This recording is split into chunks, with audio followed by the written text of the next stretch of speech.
নমস্কার।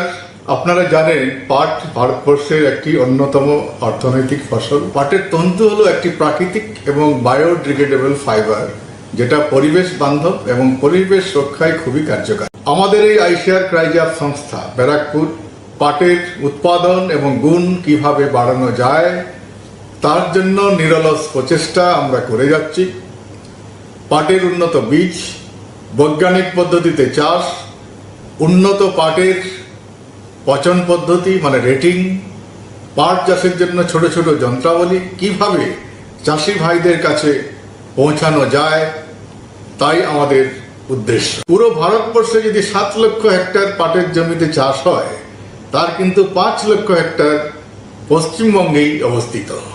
এখন পাটের ভালো দাম পেতে গেলে ভালো মানের তন্তু আপনাদের তৈরি করতে হবে এবং ভালো তন্তু পেতে গেলে পাটের পচন পদ্ধতি ঠিক করে প্রয়োগ করতে হবে। কারণ পাটের তন্তুর অনেকটাই নির্ভর করছে পাট কোন জলে আপনি পচাচ্ছেন, কিভাবে পচাচ্ছেন, কোন রেটিং পদ্ধতি আপনি প্রয়োগ করেছেন। এবং আপনারা এটাও জানেন, যদি একই জলাশয়ে বারবার চাষি ভাইরা 100-200 জন পাট পচান, তাহলে কিন্তু সেই পাটের তন্তুর রং ভালো হয় না। এবং পাট পচানোর সব থেকে ভালো হলো আপনারা নির্মল পরিষ্কার বৃষ্টির জল সংরক্ষণ করুন এবং যদি সম্ভব হয় পাট গাছের জমির পাশেই একটি জলাশয় সংরক্ষণ করুন। সেই জলাশয়ের নির্মল জলে, পরিষ্কার জলে আপনারা পাট পচান এবং তাতে কিন্তু আপনাদের পাটের রং এবং তন্তু অনেক কোয়ালিটি এবং গুণওয়াইজে অনেক ভালো হবে। আমরা যেটা in situ rating tank rating বলছি। চাষি ভাইদের যাদের পাট গাছের বয়স 100 থেকে 120 দিন হয়ে গেছে, তারা পাট কেটে ফেলতে পারেন। কিন্তু পাট কাটার সাথে সাথেই কিন্তু আপনারা জলাশয়ে নিয়ে পচাবার জন্য যাবেন না। পাট জমিতে ফেলে রাখুন 3-4 দিন, যাতে পাতাগুলো ঝরে যায়। 3-4 দিন পর পাতা ঝরে গেলে সেই পাট জলাশয়ে বান্ডেল করে জ্যাক করে রাখুন। এবং আপনারা এটাও মনে রাখবেন যে পাট পচন একটা জীবাণুগত পদ্ধতি, যেটা ব্যাকটেরিয়ার দ্বারা হয়। এই জীবাণুযুক্ত যদি কোনো পদার্থ পাট রেটিংয়ের সময় দেওয়া যায়, তাহলে কিন্তু পাটের তন্তুর রং অনেক ভালো হয় এবং পাট তাড়াতাড়ি পচানো যায়। আমাদের আইসিআর ক্রাইজাপ ব্যাকটেরিয়াযুক্ত এক পদার্থ উদ্ভাবন করেছে, যেটা আমরা ক্রাইজাপ সোনা বলি। ক্রাইজাপ সোনা নামে চাষিদের কাছে খুব পরিচিত। এই ক্রাইজাপ সোনা যদি আপনারা হেক্টর পিছু 30 কেজি প্রয়োগ করেন, তাহলে কিন্তু আপনাদের পাটের তন্তু অনেক কালার ভালো হবে, গুণ ভালো হবে, 2 গ্রেড পর্যন্ত আপনারা ভালো ফাইবার পাবেন। আর 10 দিন থেকে 12 দিনের মধ্যে আপনারা পাট পচাতে পারেন। তাহলে আপনারা দেখলেন যে রেটিং এর সব থেকে যেটা প্রয়োজনীয় জিনিস হলো জল।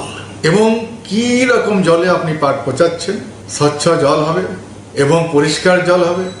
আর বর্ষার জল ইনসিটু রেটিং ট্যাঙ্কের মাধ্যমে আপনারা পাট গাছের পাশেই ধরে রাখুন।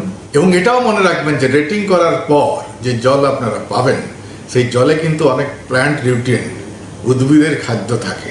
সেই জল যদি আপনারা ব্যবহার করে জমির জলাশয়ের চারপাশে বাঁধে সবজি, পেঁপে, কলা গাছ, এই সমস্ত গাছ লাগান, তাহলে কিন্তু আরও প্রতি একর পিছু 30,000 টাকা আপনারা আমদানি প্রতি বছর।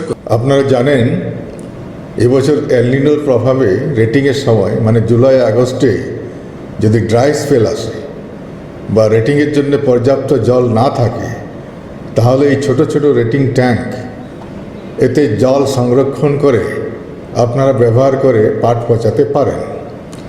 এছাড়া পাট ক্ষেতের কাছাকাছি যেসব জলাশয় বা নহেঞ্জুরি বালিপুঁতে ভরে গেছে, সেই জলাশয়গুলো সংস্কার করে ম্যাক্সিমাম জল সংরক্ষণ করে রাখুন, যাতে রেটিংয়ের সময় ড্রাই স্পেল এলেও পাট ভালোভাবে পচাতে পারেন। তাহলে আসুন আমরা ভালো জাতের ভালো তন্তু তৈরি করি এবং সেই তন্তু দিয়ে পাটের অত্যাধুনিক দ্রব্য, যেটা ভারতে নয় বিদেশেও অনেক চাহিদা, সেই দ্রব্য তৈরি করে আমরা প্লাস্টিক্স এবং সিনথেটিক্সকে দেশ থেকে দূর করে পরিবেশ বান্ধব জুটকে আমরা আপন করে নিই এবং আমাদের পরিষ্কার এক সবুজ সুস্থ পরিবেশ গঠনে সাহায্য